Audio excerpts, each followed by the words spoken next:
Bonjour les amis. Aujourd'hui, on va revoir ensemble les classes de mots qu'on a appris tout au long de l'année. Donc, on va commencer par celle des noms. Donc, la classe de mots des noms se divise en deux catégories. Il y a les noms propres et il y a les noms communs. Donc, les noms propres, ça peut désigner une personne, comme dans Adam. Donc, Adam, c'est le nom d'un garçon. On met une majuscule, car tous les noms propres commencent par des majuscules. Donc, les noms propres peuvent également désigner des personnages, comme dans Garfield, des animaux, comme par exemple un chien qui s'appellerait Fido. Donc, c'est le nom d'un chien. Donc, ça le différencie des autres chiens. Et des noms propres de lieux, comme par exemple le Québec, c'est la province dans laquelle on vit. Donc, le Canada aussi, c'est un nom propre. Il y a les noms communs, comme on l'a dit tantôt, qui désignent aussi des personnes, des animaux, des lieux, mais aussi des objets. Par exemple, ici, on a une mer, un lapin, un crayon et une école.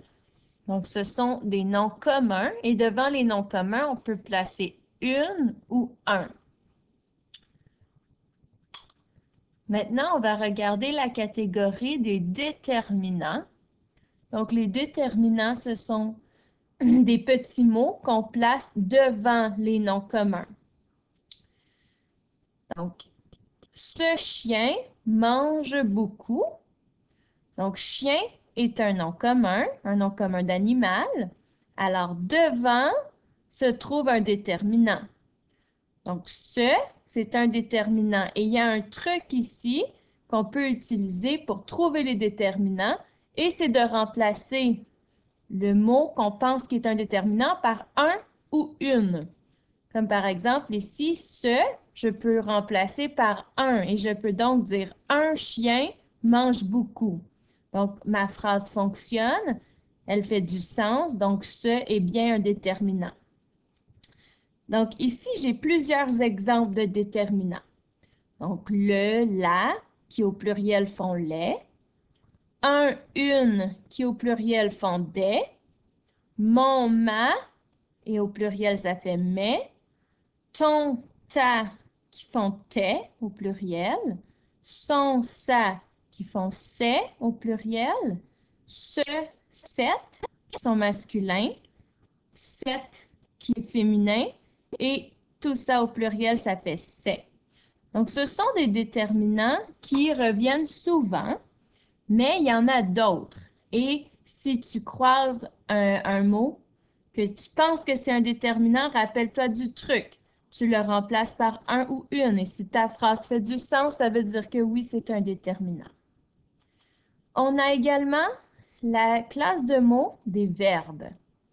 Donc, qu'est-ce que c'est un verbe? C'est un mot qui exprime une action ou un état. Donc, une action, c'est-à-dire ce qu'on fait. Et un état, c'est notre manière d'être. Dans l'exemple ici, je joue avec toi. Donc, joue, c'est mon verbe et c'est une action. Quand on joue, on fait quelque chose. Et ici, Lucas est content. Est, c'est mon verbe et ça va indiquer la manière d'être de Lucas. Donc, comment il est? Lucas, il est content. Donc, ça exprime un état. Pour trouver le verbe, eh bien, le truc, c'est de placer le ne pas dans notre phrase ou le n' pas. Comme ici, vous voyez, je ne joue pas avec toi. Donc, j'encadre mon verbe avec le ne pas. Donc, ça veut dire que c'est joue mon verbe. Donc, ici, j'ai le n' pas. Dans Lucas n'est pas content. Donc, ce qui est entre le n' et le pas, c'est est. Donc, c'est ça le verbe. On va maintenant lire la phrase suivante. Je chante une chanson à mon amie Rosalie. on va trouver les classes de mots ensemble. Et après, tu pourras t'exercer toi aussi avec une feuille d'exercice. Donc, au numéro 1, je dois encadrer les noms propres s'il y a lieu. Ça veut dire s'il y en a, parce que ça arrive dans les phrases qu'il n'y a pas de nom propre. Donc, je chante une chanson à mon amie Rosalie. Oh, Rosalie, je remarque qu'il y a un R majuscule au début. Donc, ça veut dire que c'est un nom propre et c'est le nom d'une fille, hein? Donc, oui, c'est un nom propre.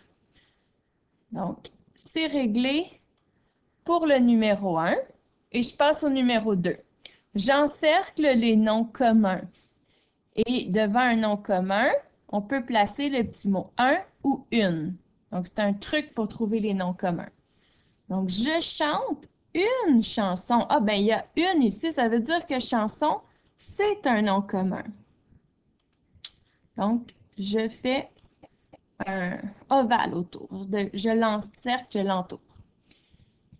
Et donc, je chante une chanson à mon amie Rosalie. Amie, c'est un nom commun de personne. Maintenant que j'ai fini l'étape numéro 2, je m'en vais au numéro 3 et je dois souligner les déterminants qui sont placés devant les noms communs. Donc, chanson, c'est un nom commun. Je regarde qu'est-ce qui est devant. Une, oui, celui-là, je le connais par cœur. Je sais que c'est bel et bien un déterminant. Alors, je le souligne et je fais ma flèche. Maintenant, qu'est-ce qui se trouve devant ami? Eh bien, c'est mon. Celui-là, je ne suis pas sûre si c'est un déterminant. Alors, ce que je vais faire, c'est que je vais utiliser mon truc. Est-ce que je peux dire « Je chante une chanson à une amie Rosalie » ? Oui, ça fonctionne. Donc, ça veut dire que mon est un déterminant et que je vais le souligner et faire ma flèche comme ça. Numéro 3, c'est réglé. On passe au numéro 4 et on nous demande de faire une étoile au-dessus du verbe. Donc, je chante une chanson à mon amie Rosalie. Je pense que mon verbe, c'est peut-être chante ici. Alors, je vais vérifier en plaçant mon ne pas. Je vais lire la phrase maintenant. Je ne chante pas une chanson à mon amie Rosalie. La phrase fonctionne, donc oui, chante est mon verbe et je place mon étoile au-dessus comme ça. Maintenant, dans la phrase suivante, donc ce bel arc-en-ciel est magnifique. Je dois d'abord trouver les noms propres, s'il y a lieu. Est-ce qu'il y a un mot qui commence par une majuscule à part ce ici? Non. Donc, il n'y a pas de nom propre. Je passe au numéro 2. Donc, les noms communs qui sont à encercler. Ah oui, c'est vrai, je peux mettre un ou une devant les noms communs. Arc-en-ciel. Je pense que c'est un nom commun. Est-ce que je peux dire un arc-en-ciel? Oui. Donc, ça rentrerait dans la catégorie des objets. Donc, j'encercle. Et je dois maintenant, au numéro 3, souligner les déterminants placés devant les noms communs. Oh, le mot qui est juste devant le nom commun ici, c'est belle. Belle, c'est un déterminant. Je vais vérifier. Quand je veux vérifier ce que je fais, c'est que je remplace mon mot par un ou une. Est-ce que je peux dire ce, un arc-en-ciel est magnifique? Non, ça fait vraiment pas de sens. Alors, belle n'est pas un déterminant. Par contre, ce, ça se pourrait bien que ça en soit un. Hein, ça arrive qu'il y a un mot qui est entre ton déterminant et ton nom commun. Donc, on va lire la phrase en remplaçant ce par un. Est-ce que je peux dire un bel arc-en-ciel est magnifique? Oui, ça fonctionne. Donc, ça veut dire que ce était mon déterminant. Et oups, tiens comme ça. Et je souligne ce. Maintenant, je vais faire une étoile au-dessus du verbe. Parce que numéro 3, c'est réglé. Donc, mon verbe, je le trouve avec le ne pas ou le n apostrophe pas. Donc, moi, je pense que mon verbe, ça doit être magnifique. Donc, je vais mettre le ne pas, comme ça, puis je vais lire voir si ça fonctionne. Ce bel arc-en-ciel est ne magnifique pas. Mais non, ça marche pas du tout. Donc, je me suis trompée. Ah, peut-être que mon verbe, ça serait plutôt ce bel arc-en-ciel n'est pas magnifique. Et là, pourquoi j'utilise le N apostrophe? Eh bien, c'est parce que mon verbe commence par un E et un E, c'est une voyelle. Donc, quand j'ai une voyelle au début de mon verbe, je dois toujours prendre le N apostrophe. OK, donc le verbe, c'est est. Et maintenant, on va passer à notre dernière phrase qu'on va analyser ensemble. Donc, on a Maya ira visiter Ottawa avec ses parents. Au numéro 1, ce qu'on fait, c'est de repérer les noms propres. Maya, c'est le nom d'une fille, ça? Donc, j'encadre. Maya ira visiter Ottawa. Ottawa, tiens, il y a une majuscule et c'est le nom d'une ville, donc c'est un nom propre également. Maintenant, j'encercle les noms communs. Maya ira visiter Ottawa avec ses parents. Parents? Eh bien, c'est des personnes, ça. Puis, il n'y a pas de majuscule, donc c'est des noms communs. C'est un nom commun, pardon. Et donc, ça signifie que mon numéro 2 est fini. Ça peut arriver, les amis, qu'il n'y ait pas de nom commun aussi dans des phrases, mais c'est rare.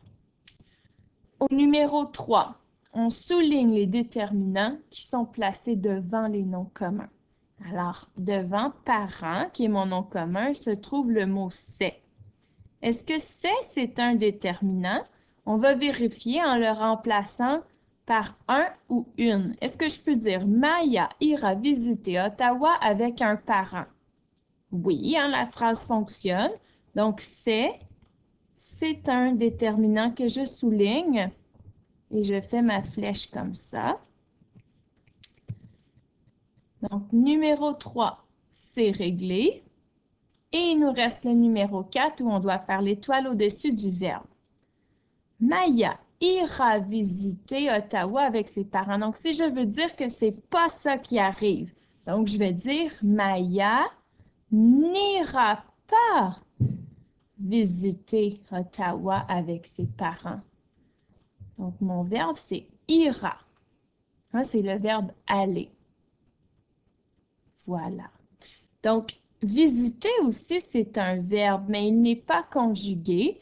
Donc, je le laisse comme ça et je fais seulement mon étoile au-dessus du verbe qui se trouve entre le N apostrophe pas ou le ne pas.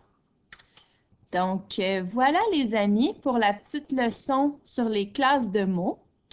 Donc, maintenant, tu peux te pratiquer à l'aide des exercices sur les feuilles que je t'ai distribuées. Au revoir!